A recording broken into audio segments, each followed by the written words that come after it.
Assalamualaikum warahmatullahi wabarakatuh. Salam sejahtera buat semuanya. Semoga kita semua dalam keadaan sehat jasmani dan rohani, tidak kekurangan satu apapun. Oke, Mimin lanjutkan ceritanya. Bab 626 sampai 630. Setelah benar-benar berurusan dengan keluarga Feng, Lin Dongxin menjadi sangat santai. Saya akhirnya membalas dendam besar Lin Dong dari ruang dan waktu lain dan bumi, dan itu juga merupakan penjelasan untuk orang tuanya. Anda harus tahu bahwa Lin Dong dan bumi dalam ruang dan waktu itu berhasil ditanami tanda budak oleh keluarga Feng, dan mereka tidak akan bisa berbalik selama sisa hidup mereka. Dengan bantuan umpan balik Nuyin, Feng Ruochen melonjak ke langit dan menjadi jenius galaksi Bima Sakti yang tak tertandingi. Bahkan setelah ribuan tahun, ia memenangkan posisi Lord of the Galaxy, yang bisa dikatakan merupakan kejayaan yang tak terbatas. Sayangnya, dalam ruang dan waktu ini, Feng Ruochen menerima kotak makan siangnya lebih awal. Sekarang keluarga Feng akan tamat sepenuhnya. Nenek moyang dan anggota inti keluarga Feng hampir mati, dan orang-orang yang tersisa tidak dapat membuat masalah. Selain itu, keluarga Bai tidak akan menyimpannya. Orang-orang berkuasa ini lebih mengetahui prinsip pemberantasan gulma dibandingkan siapapun. Lin Dong tidak perlu khawatir, dia segera kembali ke kapal dewa bertanduk. Begitu mereka masuk, Ye Qingwu mendatanginya dan berteriak gembira, "Tuan, Anda kembali." "Baiklah, masalah keluarga Feng telah diselesaikan, ayo pergi." "Lalu kemana kita akan pergi sekarang?" Ye Qingwu bertanya. Dia tidak bertanya bagaimana Lin Dong menyelesaikan masalah keluarga Feng. Meskipun dia juga sangat penasaran, dia tidak mau bertanya. Ye Qingwu telah berada di sekitar galaksi selama bertahun-tahun, jadi dia masih memahami aturan ini. Karena kamu telah memutuskan untuk mengikuti Lin Dong, kamu harus memperlakukan Lin Dong sebagai tuanmu. Ayo pergi ke Emperor Star dulu. Setelah bertemu putri ke-19 dan memenuhi janjiku, aku akan pulang. Lin Dong berpikir sejenak dan menjawab. "Baiklah, Tuan Muda, kalau begitu kita akan pergi ke Bintang Kaisar. Tapi Tuan Muda, saya punya satu saran lagi." "Qingwu, Anda tidak perlu terlalu terkekang di sini. Jika Anda memiliki saran atau pendapat, silakan saja. Untuk mengedepankan mereka, saya ingin semua orang setara, akur," kata Lin Dong sambil tersenyum. Ye Qingwu melihat senyum hangat Lin Dong dan mendengarkan apa yang dia katakan. Dia merasa keputusannya adalah keputusan yang tepat. Ini pasti akan menjadi keputusan terbaik yang pernah dia buat dalam hidupnya. Lin Dong benar-benar berbeda dari orang-orang besar lainnya. Dia tidak memiliki semua masalah dari orang-orang besar itu. "Saya mengerti, Tuan Muda. Saya pikir kita harus beralih ke alat transportasi lain. Meskipun kapal dewa bertanduk tidak buruk, ia jauh lebih rendah daripada kapal perang galaksi dan kapal perang bintang. Performanya dalam semua aspek tidak ada bandingannya, dan kecepatannya juga jauh lebih lambat. Ini sangat sulit. Ini buang-buang waktu." Lin Di menganggap saran Ye Qingwu bagus, dan sudah waktunya untuk mengubah moda transportasinya. Dia sekarang menjadi puncak kekuatan tempur di galaksi Bima Sakti. Kapal dewa bertanduk ini agak tidak layak untuk statusnya. Jadi Lin Dong berkata, "Qingwu, saran Anda bagus. Apakah ada saluran di mana saya bisa membelinya? Uang bukanlah masalah." "Tuan, membeli senjata militer strategis seperti Galaxy Battleship memerlukan status dan kontribusi tertentu terhadap kekaisaran." "Oke, tapi dengan putri ke-19 di sini, ini bukan masalah bagi kita. Ketika kita sampai di Kaisar Bintang, aku akan menyebutkannya kepada putri ke-19, dan dia tidak akan menolak. masalah ini untukmu. Aku akan mengganti kapal dewa bertanduk ketika aku sampai di bintang kaisar. Selain itu, aku akan memberimu daftarnya dalam 2 hari. Dan kamu bisa membantuku membeli barang-barang di daftar itu atas nama kapal itu. Kamar dagang, kata Lindong. Karena dia akan kembali ke bumi, dia secara alami harus membawa sesuatu kembali bersamanya. Tidak masalah, jawab Ye Qingwu. Jumlahnya mungkin agak besar. Harap diperhatikan, Lindong menambahkan. Selama tidak diklasifikasikan sebagai barang selundupan oleh kekaisaran, itu tidak menjadi masalah. Bahkan barang selundupan dapat dibeli dari pasar gelap, tetapi jumlahnya tidak dapat dijamin. Oke, saya akan merepotkan Anda dengan 2 hal ini. Tuan muda, sama-sama. Inilah yang harus dilakukan Qingwu. Kapal dewa bertanduk bergerak menuju bintang kaisar. Lindong membawa Ye Qingwu ke sudut tersembunyi kapal dewa bertanduk. Ada sebuah ruangan di sini, dan Feng Jiuxiong serta Feng Ziyu dipenjara di dalamnya. Lindong telah menjaga kedua orang ini. Awalnya saya mengira ini akan berguna saat berurusan dengan keluarga Feng di masa depan. Saya tidak menyangka bahwa saya akan seberuntung itu. Ketika saya datang ke Imperial Domain, saya akan menemukan sesuatu yang sama berharganya dengan besi bintang 9 putaran. Dia tidak hanya meningkatkan kekuatannya ke level saat ini, dia juga mendapatkan pedang penghancur kejahatan yang kuat. Keluarga Feng telah hancur, dan kedua orang ini tidak ada gunanya. Lindong bukanlah orang yang suka membunuh, tapi dia tidak bisa membiarkan kedua orang ini pergi. Karena mereka mengetahui letak bumi secara pasti. Lindong tidak akan membiarkan potensi ancaman seperti itu ada, bahkan sedikit pun. Ketika Feng Jiuxiong melihat Lindong dan Ye Qingwu tiba, dia segera berdiri dan menatap Lindong dan berkata, "Lindong, apa yang kamu inginkan? Sudah kubilang. Sebaiknya kamu segera melepaskan kami. Jika tidak, keluarga Feng kami akan pergi. Tidak bisa, aku akan membiarkanmu pergi. Keluarga Feng akan segera dihancurkan. Aku di sini untuk mengirimmu dalam perjalanan. Kamu akan segera dapat bertemu kerabatmu," kata Lindong tanpa ekspresi. "Tidak mungkin. Keluarga Feng kita memiliki leluhur tingkat raksasa. Bagaimana bisa dihancurkan?" Feng Jiuxiong membalas dengan keras. "Lindong, kamu berbicara omong kosong, kami tidak akan mempercayaimu. Ayo cepat pergi. Jika tidak kamu akan mengalami kematian yang buruk di masa depan, bumi akan hancur, dan semua orang di bumi akan dibunuh olehmu. Kamu adalah pemilik bumi. Pendosa abadi juga akan berada di belakang garis musuh." Sebelum Feng Ziyu selesai berbicara, mata hati-hati Lindong menoleh, dan dia sangat ketakutan sehingga dia segera menutup mulutnya. Lindong terlalu malas untuk terus berbicara omong kosong dengan mereka. Dengan lambaian tangannya, 2 jarum perak kecil ditembakkan, dan sebelum Feng Jiuxiong dan Feng Ziyu bisa bereaksi, mereka langsung menusuk dahi mereka. Kemudian otak kedua orang itu dipelintir menjadi bola pasta.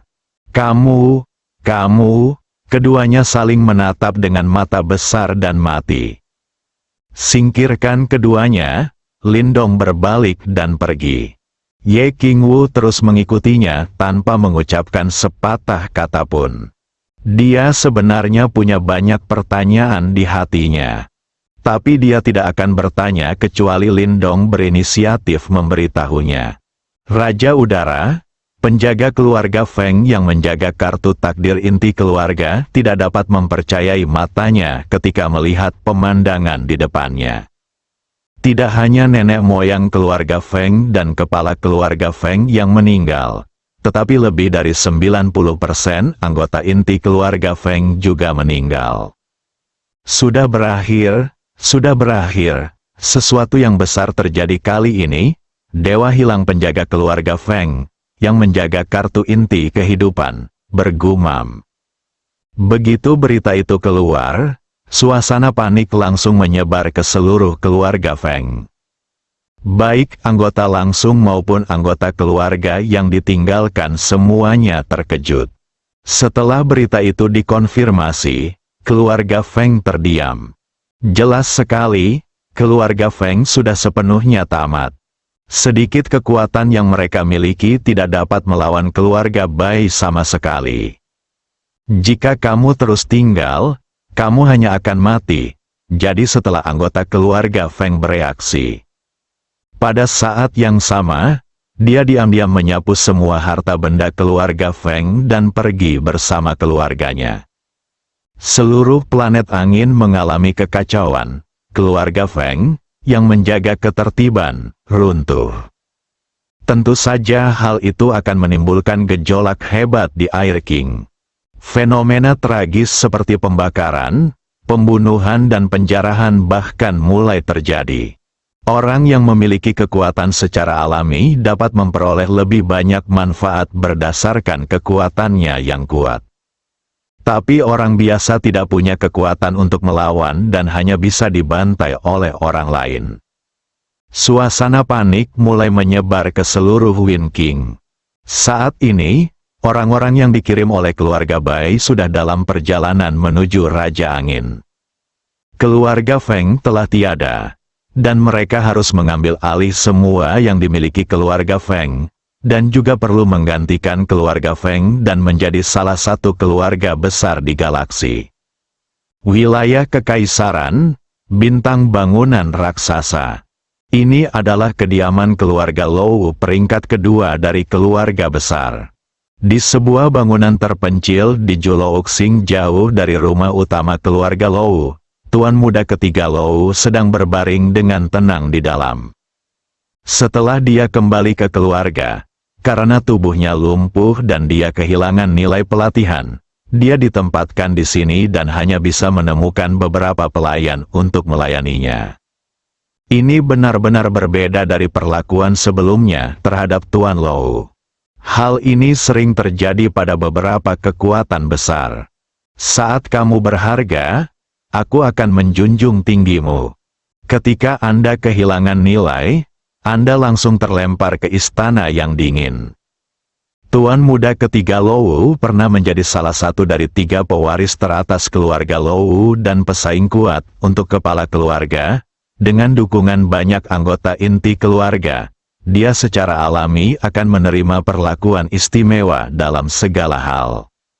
Namun kini ia telah menjadi orang yang tidak berguna. Ia telah kehilangan nilainya dan tidak lagi diperhatikan oleh keluarga.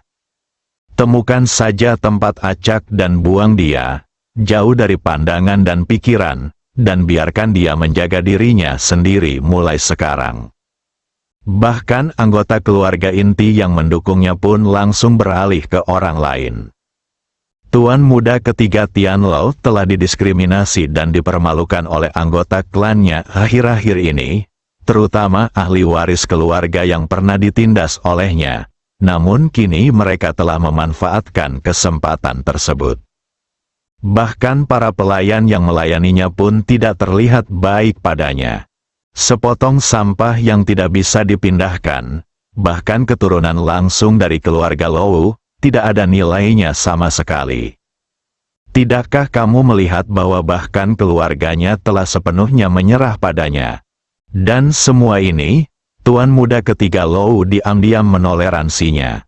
Faktanya, setelah cairan tadi kenal yang disuntikkan oleh pria berjubah hitam dan rasa sakit yang luar biasa, tubuh tuan muda ketiga Lou telah pulih sepenuhnya.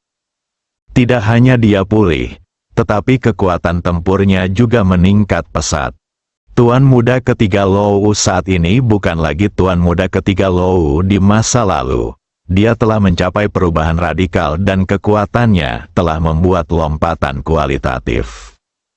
Tapi dia tidak memberitahu siapapun, karena setelah berhasil selamat, tuan muda ketiga Lou mengetahui segalanya dari pria berjubah hitam itu.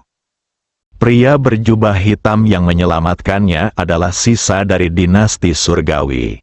Sisa-sisa kerajaan surgawi bekerja sama dengan klan naga berkepala 9 dari monster langit berbintang.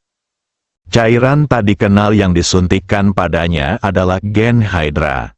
Saat ini, Tuan Lou Sansao telah mengintegrasikan gen naga berkepala 9 dan mencapai perpaduan sempurna. Selama dia tidak menggunakan kekuatan naga berkepala 9, dia tidak berbeda dari manusia biasa, dan orang lain tidak tahu. Hanya dengan menggunakan kekuatan naga berkepala 9, Tuan Lou akan tampil setengah manusia dan setengah hewan. Tidak banyak orang yang dapat dengan sempurna mengintegrasikan gen naga berkepala 9. Ada sisa-sisa dinasti surgawi yang tak terhitung jumlahnya, tetapi hanya ada kurang dari 10. Masing-masing dianggap sebagai target pelatihan utama, dan Li Tian, pemimpin dinasti surgawi, adalah salah satunya. Oleh karena itu, Tuan muda ketiga Lou juga mendapat perhatian dari sisa-sisa dinasti surgawi dan klan Jiao berkepala 9.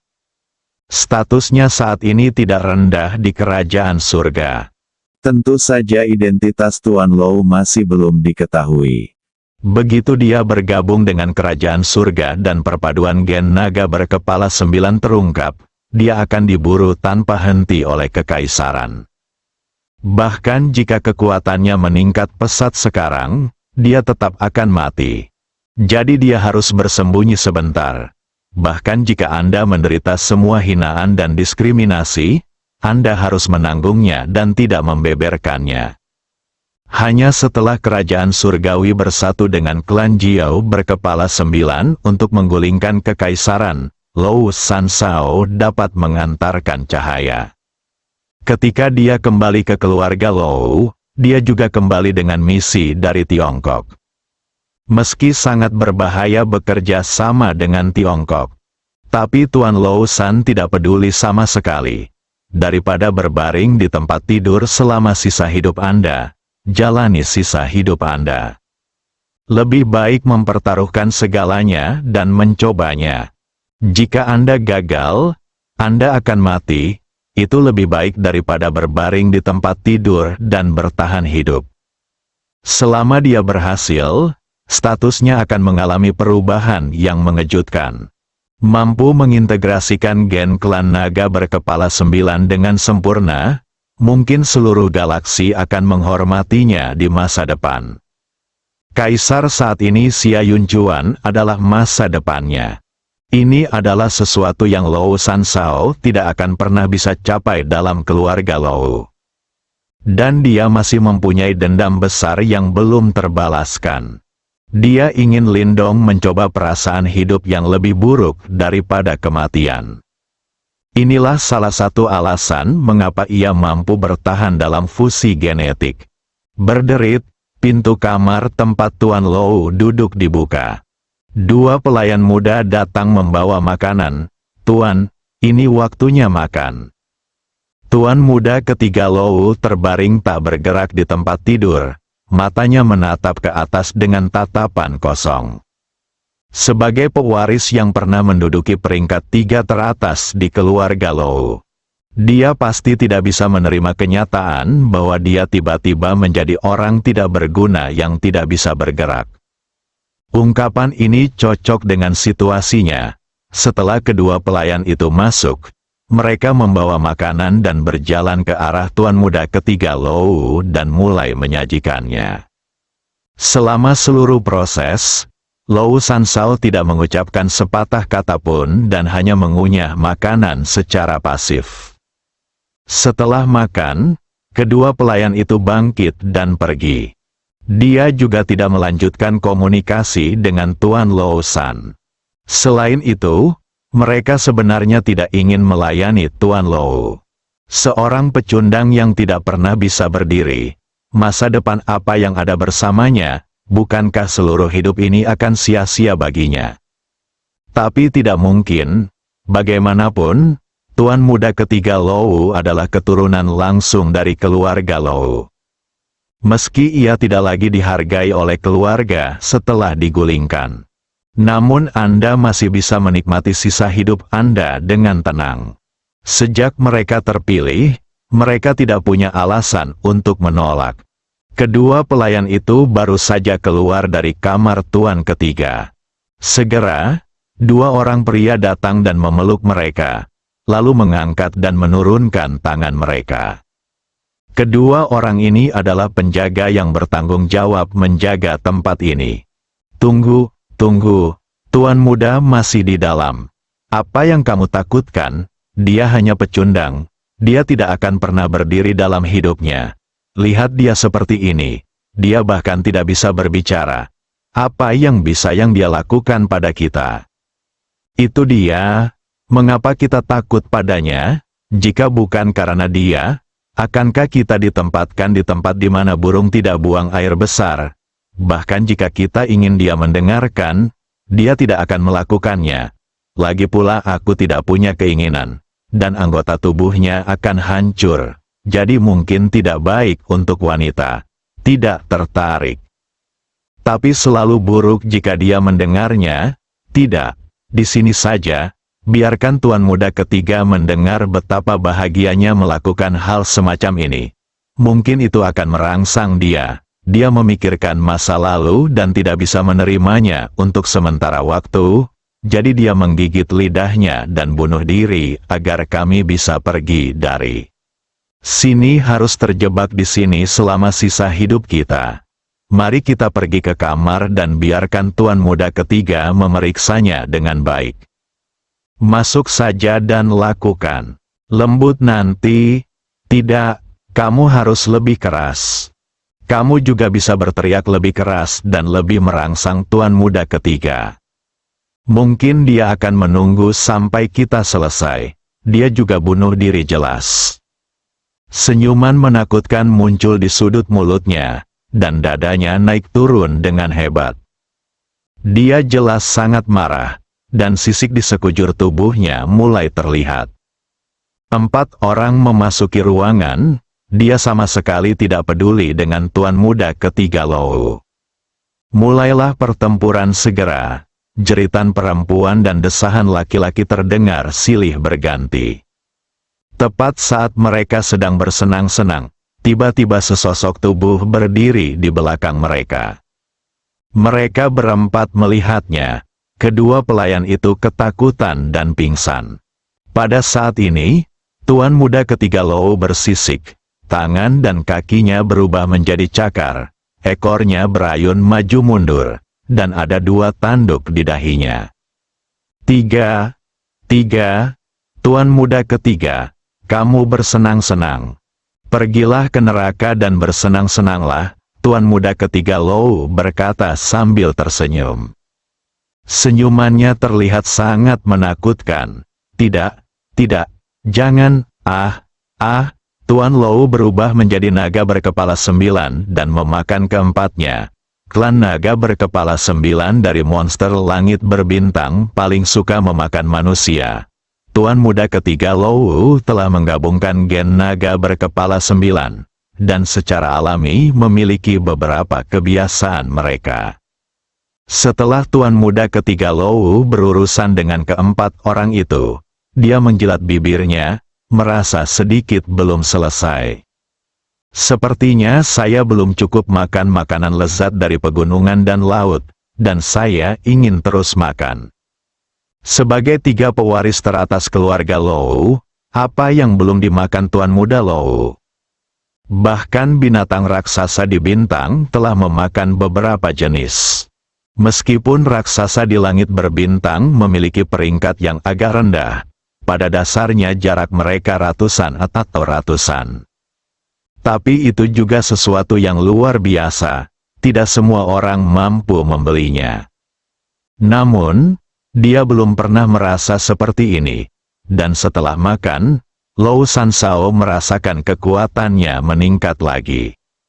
Perasaan ini sungguh menyenangkan, baik tubuh maupun jiwa tampaknya telah disublimasikan. Siapapun yang mencobanya sekali akan jatuh cinta padanya. Bagaimana perasaanmu? Sebuah suara terdengar di telinga Lou Sansao. Pada suatu saat, seorang pria berjubah hitam telah tiba di belakangnya. Tuan muda ketiga Lou tidak terkejut sama sekali. Seolah-olah dia sudah lama mengetahui bahwa pria berjubah hitam akan muncul. Bagus sekali, seluruh tubuhku penuh kekuatan. Aku belum pernah merasa seperti ini sebelumnya. Sangat menyegarkan. Tuan Lou menyeringai dan berkata, Anda dapat dengan sempurna mengintegrasikan gen naga berkepala 9. Dapat dikatakan bahwa Anda memiliki masa depan yang cerah. Setelah kerajaan surgawi menggulingkan kekaisaran dan mengambil kendali Bima Sakti, Anda akan menjadi keluarga kerajaan surgawi dan memiliki kekuasaan tertinggi. Benar, pria berjubah hitam itu berkata. Saya mengerti, Tuan, Andalah yang mengizinkan saya dilahirkan kembali. Jika tidak, saya akan tetap terbaring di tempat tidur menunggu kematian, dihina oleh para pelayan tercela ini. Dan pada titik ini, saya tidak punya jalan keluar. Surga adalah milikku tujuan. Selama Anda mengerti, kita berada di jalan yang sama sekarang. Ayo bertindak cepat, Raja berkata bahwa Kaisar Xia Yunchuan terluka baru-baru ini. Kita harus memanfaatkan kesempatan ini untuk menggulingkan kekaisaran dalam satu gerakan dan menggantikan mereka sebagai galaksi. Pengendali galaksi yang sebenarnya, Raja, telah meminta bantuan dari klan Jiao berkepala 9. Segera setelah bantuan dari klan Jiao berkepala 9 tiba, kami akan segera menangkap bintang kaisar, menghancurkan Xia keluarga, dan ambil kembali semua milik surga kita. Pria berjubah hitam berkata dengan semangat. Jelas sekali sisa-sisa kerajaan surgawi ini telah terlalu lama menunggu momen ini. Ribuan tahun, mereka semua bermimpi bahwa hari ini akan tiba. Namun seiring berjalannya waktu, harapan tersebut semakin tipis. Pada akhirnya, semua sisa kerajaan surgawi tahu bahwa tidak ada harapan untuk kembali lagi. Li Tianjai, pemimpin kerajaan surgawi, memutuskan untuk melintasi zona hampa yang dilanda krisis dan pergi ke galaksi Behemoth untuk mencari sekutu. Baru pada saat itulah klan Jiao berkepala 9 turun tangan. Meskipun sisa-sisa dinasti surgawi berubah menjadi monster setengah manusia setengah hewan. Tapi mereka tidak peduli, selama dia bisa menggulingkan kekaisaran galaksi dan menjadi penguasa galaksi Bima Sakti lagi. Mereka bersedia membayar berapapun harganya, untuk mendapatkan kembali semua yang pernah kumiliki. Sisa-sisa dinasti surgawi ini sudah benar-benar gila. Mereka bahkan berjanji kepada klan Jiao berkepala 9 untuk menghancurkan keluarga Xia dan menjadi pengendali galaksi Bima Sakti. 1/10 galaksi Bima Sakti akan dialokasikan ke klan Jiao berkepala 9, dan manusia di area ini akan menjadi makanan klan Jiao berkepala 9. Mereka dapat mengurung manusia di kawasan ini, dan aliran airnya lancar, sehingga mereka dapat menangkapnya kapan saja jika ingin dimakan. Ini sama sekali mengabaikan umat manusia di seluruh galaksi. Mengatakan bahwa sisa-sisa dinasti celestial ini mengkhianati umat manusia bukanlah suatu ketidakadilan bagi mereka. Oleh karena itu, klan Jiao berkepala 9 berusaha sekuat tenaga untuk mendukung mereka. Dorong saja Tiongkok ke posisi penguasa galaksi Bima Sakti. Barulah mereka bisa sah menginjakkan kaki di galaksi Bima Sakti. Bahkan konvensi kosmik pun tidak dapat mencegah dua sekutu untuk saling bergerak. Lalu apakah Tiongkok akan menyesal setelah keberhasilannya? Klan Jiao berkepala 9 tidak akan mengkhawatirkan masalah ini. Sebagai salah satu dari 10 ras raksasa berbintang, mereka memiliki kepercayaan diri yang besar. Tuan, karena bahkan Kaisar Agung Xia Yunchuan dilukai oleh Raja, mengapa Raja tidak membunuh Kaisar secara langsung? Selama Xia Yunchuan meninggal, seluruh kekaisaran Bima Sakti akan runtuh. Akan lebih mudah bagi kita untuk melakukannya, mengambil alih galaksi Bima Sakti, Bahkan jika kita menghadapi perlawanan, itu bisa diselesaikan dengan mudah. Tuan Lou bertanya dengan bingung. Meskipun Xia Yunchuan dilukai oleh Raja, Raja juga dilukai oleh Xia Yunchuan. Mereka berdua terluka. Namun, Raja mendapat bantuan Tuan Yuan Lin dari klan Jiao berkepala 9 dan dapat pulih dari luka-lukanya dengan cepat. Namun, Xia Yunchuan tidak bisa. Dia berpikir ini akan memakan waktu untuk pulih dari cederanya, jadi dia tidak akan meninggalkan Kaisar Bintang baru-baru ini. Jadi ini adalah kesempatan kita. Pria berjubah hitam itu menjawab. Raja sendiri yang bisa mengalahkan Xia Yunchuan. Selain itu, Tuan Yuan Lin dari klan Jiao berkepala 9 seharusnya bisa membunuh Xia Yunchuan. Kan? Mengapa kamu masih meminta bantuan dari klan Jiao berkepala 9? Statusnya terlalu rendah, jadi saya tidak memahami beberapa inti galaksi Bima Sakti. Karena Anda sekarang telah bergabung dengan dinasti kami dan dapat dengan sempurna mengintegrasikan gen naga berkepala 9, Anda juga dapat dianggap sebagai intinya orang dari dinasti saya. Tidak ada salahnya untuk memberitahu Anda beberapa hal. Faktanya, keluarga Xia bukan hanya Xia Yunchuan yang merupakan alam abadi setengah langkah. Bahkan jika Raja dan Tuan Yuan Lin bersatu, tidak ada jaminan kemenangan. Apakah ada ahli alam abadi setengah langkah lainnya di keluarga Xia? Tuan muda ketiga bertanya dengan kaget. Dia selalu berpikir bahwa Kaisar Xia Yunchuan adalah orang terkuat di galaksi. Bukan hanya dia, hampir semua kekuatan di galaksi Bima Sakti berpendapat demikian. Reputasi Kaisar tertanam terlalu dalam di hati rakyat. Di jantung mantan Lou Sansao, itu adalah keberadaan yang tak terkalahkan. Bahkan setelah perpaduan sempurna gen naga berkepala 9, kekuatan Tuan Muda ketiga Lou telah meningkat pesat. Kaisar juga membutuhkan dia untuk dijunjung. Sekarang, sosok yang sebanding dengan seorang kaisar telah muncul di keluarga Xia. Bagaimana hal ini bisa membuat Lou Sansao tidak kaget? Orang ini seharusnya adalah paman Xia Yunchuan.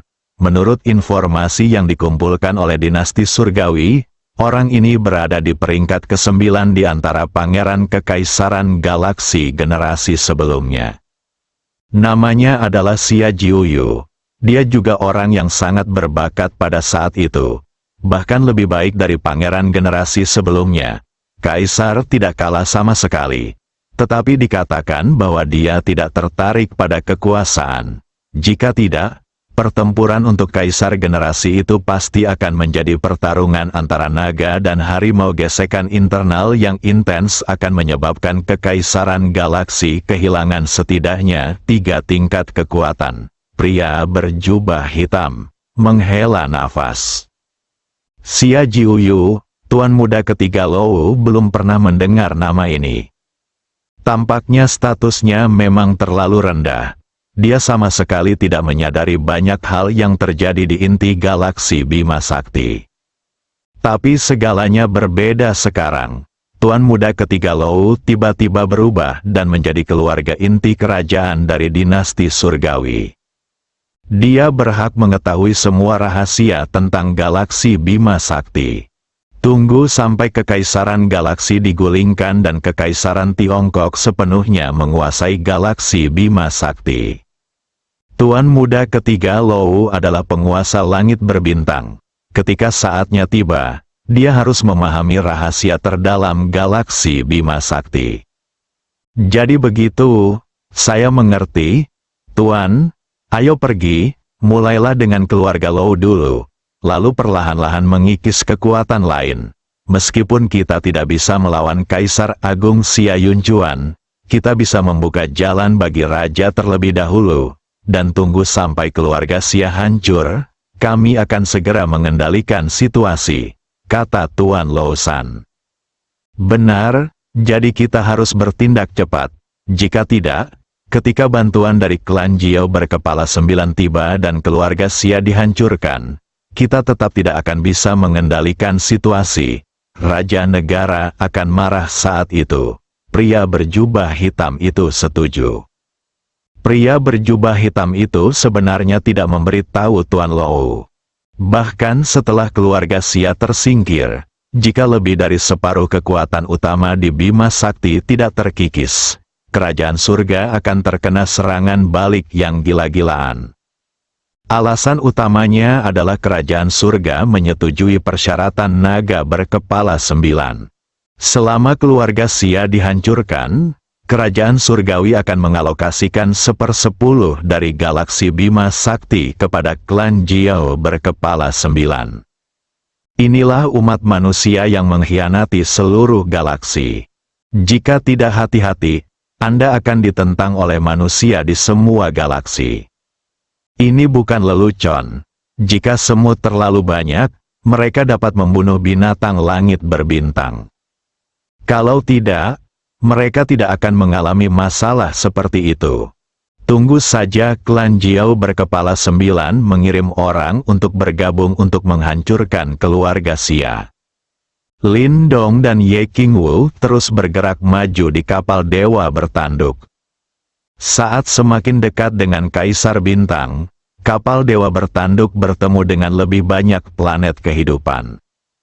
Kita hampir mencapai wilayah paling makmur di wilayah kekaisaran. Selama kita terus bergerak maju, kita akan mencapai bintang kekaisaran dalam waktu singkat. Itu adalah pusat galaksi Bima Sakti. Pada saat ini, Ye Qingwu tiba-tiba menerima berita. Ada kamar dagang besar yang perlu ditransfer. Nilai keseluruhannya mencapai 2 triliun koin galaksi. Ye Qingwu segera memberitahu Lin Dong. Begitu nilainya mencapai 2 triliun galaksi coins, Lin Dong langsung tertarik. Ini adalah 20.000 poin ilahi. Meskipun Anda tidak dapat menembus level saat ini setelah mendapatkannya. Tapi selama ada 2 transaksi besar lagi seperti ini, poin Senhao akan menembus angka 100.000. Lin Dong dapat mengambil langkah lebih jauh dan melampaui Kaisar Agung Xia Yunchuan untuk menjadi orang terkuat di galaksi Bima Sakti. Menurut legenda dalam sejarah galaksi Bima Sakti, selama kekuatan tempur mencapai keadaan abadi yang sebenarnya, ia dapat diumpankan kembali oleh seluruh galaksi-galaksi, menjadi penguasa galaksi yang diakui, memimpin galaksi-galaksi satu langkah selanjutnya, dan menjadi bintang 4. Ini adalah arah kerjasama nenek moyang galaksi yang tak terhitung jumlahnya. Namun meskipun ada banyak sekali monster dengan bakat luar biasa dalam sejarah galaksi Bima Sakti, belum ada yang mampu mencapai langkah ini. Hal ini menunjukkan betapa sulitnya menerobos kekuatan tempur menuju alam abadi dan menjadi penguasa galaksi. Tampaknya setengah langkah menuju keabadian adalah akhir dari umat manusia di galaksi Bima Sakti, dan tidak ada cara untuk maju. Tapi Lin Dong tidak tunduk pada batasan ini. Dia memiliki sistem super ketuhanan yang merupakan produk peradaban tingkat dewa, selama dia memiliki poin ketuhanan yang cukup. Bukankah hanya butuh setengah hari bagi kekuatan tempur untuk menerobos ke alam abadi? Dia ditakdirkan untuk menjadi orang pertama yang menembus garis finish ini dan melanjutkan perjalanan. Lin Dong meminta Ye Qingwu untuk segera menghubungi pihak lain. Berapapun harga yang harus dibayar, kamar dagang ini harus dibeli. Setelah pemahaman rincian Ye Qingwu, kekuatan yang mengendalikan kamar dagang berada di planet yang tidak jauh dari sini. Lin Dong segera mengambil keputusan untuk membeli kamar dagang terlebih dahulu, lalu pergi ke Emperor Star. Baginya saat ini, meski poin ketuhanan tidak mendesak seperti dulu, namun tetap menjadi prioritas utama. Selanjutnya, kapal dewa bertanduk sedikit menyimpang dan menuju ke tempat sasaran. Bintang tanpa debu, ini adalah planet hidup yang besar. Ini juga merupakan planet perdagangan, ini khusus digunakan oleh beberapa kekuatan untuk melakukan transaksi di sini. Wuchen Star bukan milik satu kekuatan manapun, tetapi dikelola oleh beberapa kekuatan besar pada saat yang bersamaan. Karena volume transaksi harian di planet ini sangat-sangat besar. Tidak ada kekuatan yang bisa menelannya sendirian, jadi kita hanya bisa mengelolanya bersama-sama. Ada banyak planet serupa di wilayah kekaisaran. Hampir semua kamar dagang akan membangun benteng di planet perdagangan tersebut. Ada berbagai macam barang yang diperjualbelikan di sini. Di planet perdagangan seperti ini, yang biasa disebut Gua Xiaojin, selama Anda punya uang, Anda bisa membeli apapun yang Anda inginkan. Tentu saja, barang-barang seperti besi bintang 9 putaran tidak termasuk dalam cakupan pembelian. Kalaupun ada, hampir tidak ada yang mengenalinya. Kamar dagang Donglai milik Lindong sebenarnya memiliki benteng di sini setelah bergabung dengan kamar dagang kecil yang dibelinya. Hanya saja semakin kecil kamar dagang maka bentengnya akan semakin kecil, dan tentu saja volume transaksinya akan sangat kecil. Tujuan Lindong dan yang lainnya ada di sini. Ketuhanan bertanduk mendarat di dermaga antar bintang di Wuchen Star, dan Lindong berjalan keluar bersama Ye Qingwu. Adapun yang lainnya, mereka tinggal untuk menjaga kapal dewa bertanduk. Ye Qingwu menghubungi penjualnya. Kedua pihak sepakat bertemu di sebuah arena pertarungan. Arena merupakan tempat hiburan dan rekreasi. Pertempuran yang tak terhitung jumlahnya terjadi di dalam setiap hari. Ini bisa menjadi pertarungan binatang buas. Ini juga bisa menjadi pertarungan antar manusia. Ini pertama kalinya Lindong memasuki arena. Setelah membayar biaya tiket tertentu, dia dan Ye Qingwu baru saja masuk ketika suara gemuruh yang memekakkan telinga segera mencapai telinga mereka.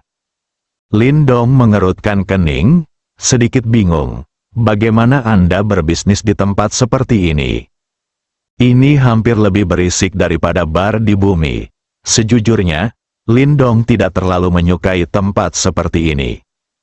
Dia masih suka diam. Raungan itu datang dari sebuah lorong. Lindong dan yang lainnya berjalan di sepanjang lorong. Kami sampai di sebuah platform tinggi, yang berbentuk bulat dan berundak.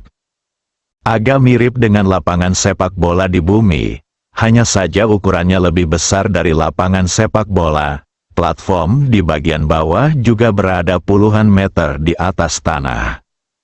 Persetan sampai mati, persetan sampai mati. Pergi, gigit, ya, itu dia, gigit sampai mati. Di bawah, berteriak dan mengom keras, seolah ingin melampiaskan segala ketidakbahagiaannya.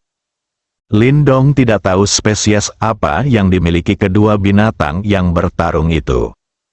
Yang satu agak mirip serigala, dan yang satu lagi agak mirip buaya. Tapi hanya kemiripan saja. Masih banyak perbedaannya, misalnya giginya lebih panjang, dan badannya puluhan kali lebih besar di dunia.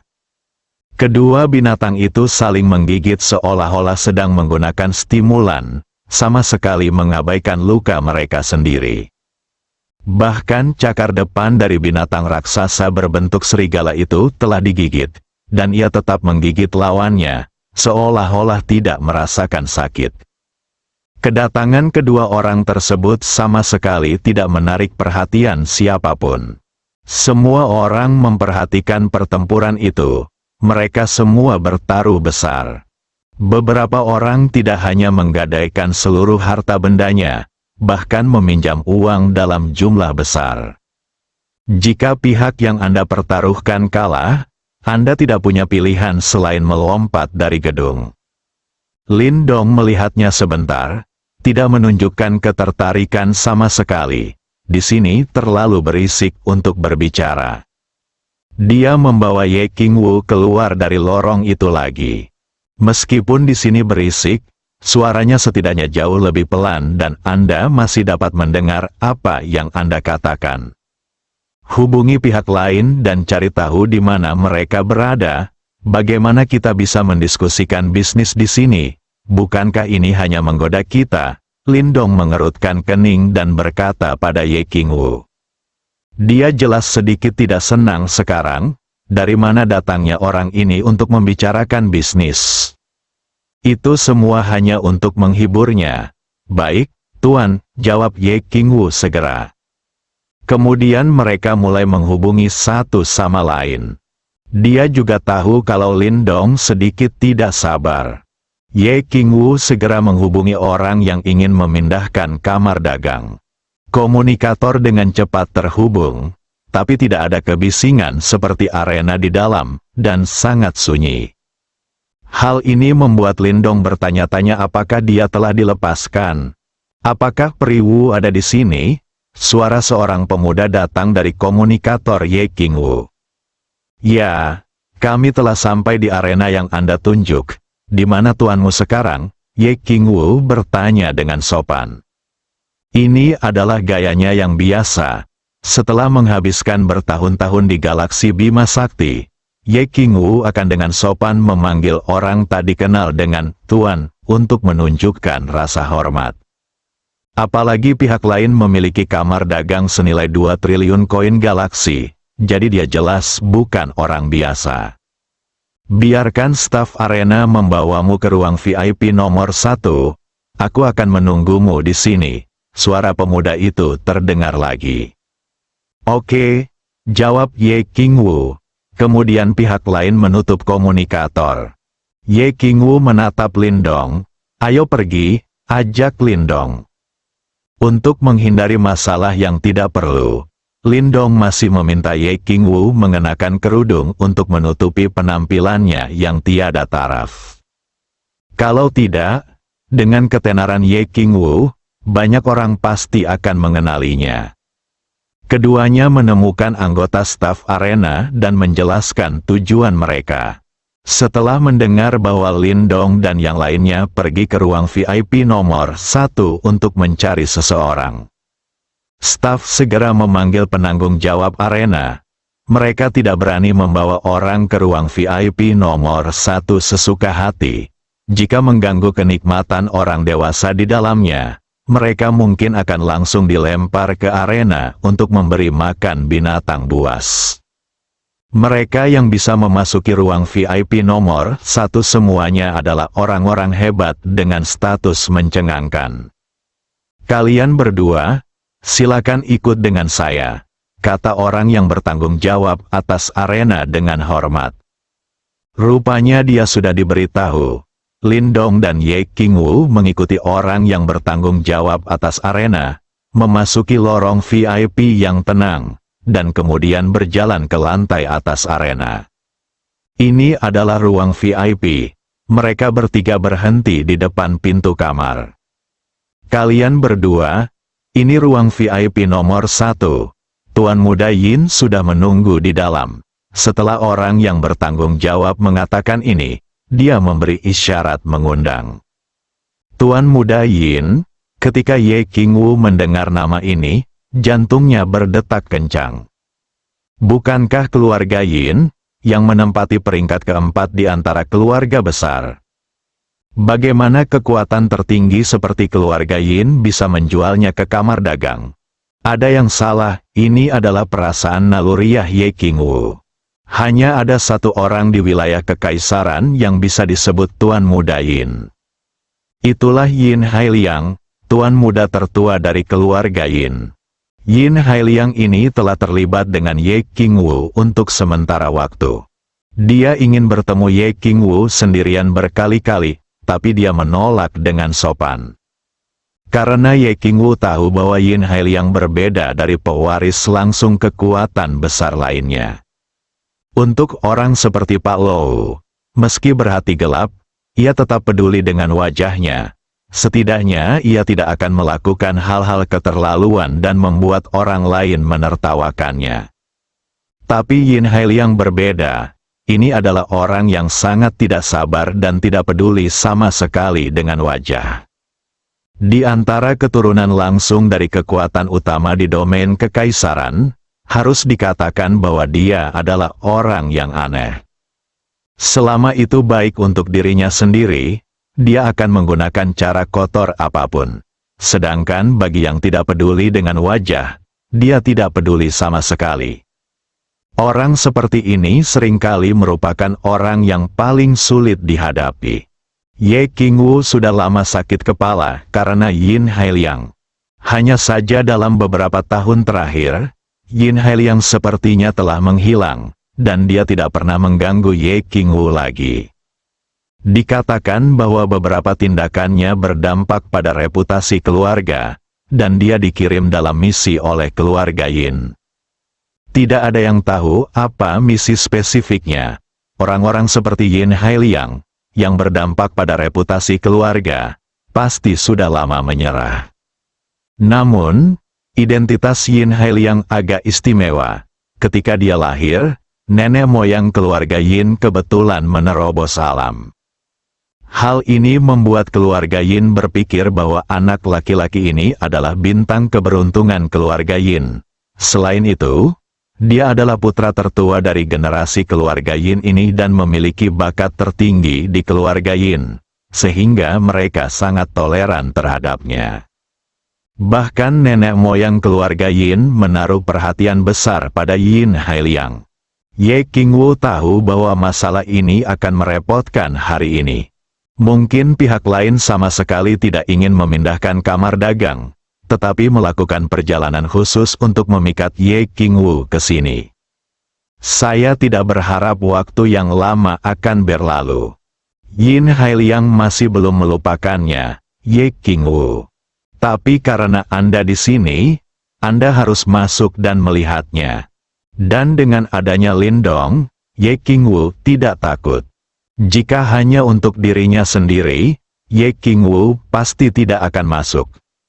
Jadi dia naik dan mengetuk pintu beberapa kali. Dong dong dong, masuk, suara seorang pemuda terdengar dari dalam kamar. Lindong dan Ye Qingwu menyadari bahwa pemuda itulah yang baru saja berbicara melalui komunikator. Ye Qingwu membuka pintu dan masuk, diikuti oleh Lindong. Penanggung jawab arena menutup pintu dan berbalik untuk pergi. Begitu keduanya memasuki ruangan, mereka melihat seorang pria duduk di kursi dengan punggung menghadap mereka, memandangi binatang buas yang bertarung di arena di luar jendela besar. Di sebelah kiri adalah seorang pemuda, dan di sebelah kanan adalah seorang lelaki tua. Ruangannya sangat besar dan mewah, terletak di bagian atas arena melingkar. Dari sini Anda bisa melihat keseluruhan arena melalui jendela-jendela besar yang bisa dikatakan sebagai titik pandang terbaik di seluruh arena. Meskipun ada teriakan dan teriakan keras di luar, ruangan itu juga sunyi, tanpa suara apapun, dengarkan pintu terbuka. 3 orang yang menyaksikan pertarungan binatang itu tidak berbalik. Ye Qingwu mungkin menebak identitas pihak lain, tetapi tidak berani mengatakan apapun karena takut menyinggung perasaannya. Tentu saja, alasan utamanya adalah dia tidak ingin menimbulkan masalah pada Lindong. Orang ini bahkan lebih sulit dihadapi daripada tuan muda ketiga Lou. Meskipun keluarga Yin adalah keluarga besar, peringkatnya sedikit lebih rendah dibandingkan keluarga Lou. Namun kekuatannya belum tentu lemah, dan Yin Hailiang benar-benar unik dalam keluarga Yin. Ini adalah sesuatu yang tidak bisa dibandingkan dengan Lou Sansao. Ruangan itu menjadi hening sejenak, 10 detik, 20 detik, 30 detik. Selama 30 detik penuh, pihak lain tidak menunjukkan niat untuk berbalik. Lindong tidak ingin melakukannya sekarang. Dia benar-benar menginginkan 20.000 poin dewa. Tapi kamu terlalu tidak menghormatiku. Bukan, bagaimanapun, kita juga setengah langkah menuju alam abadi, dan dapat menyaingi keberadaan Kaisar Agung Xia Yunchuan.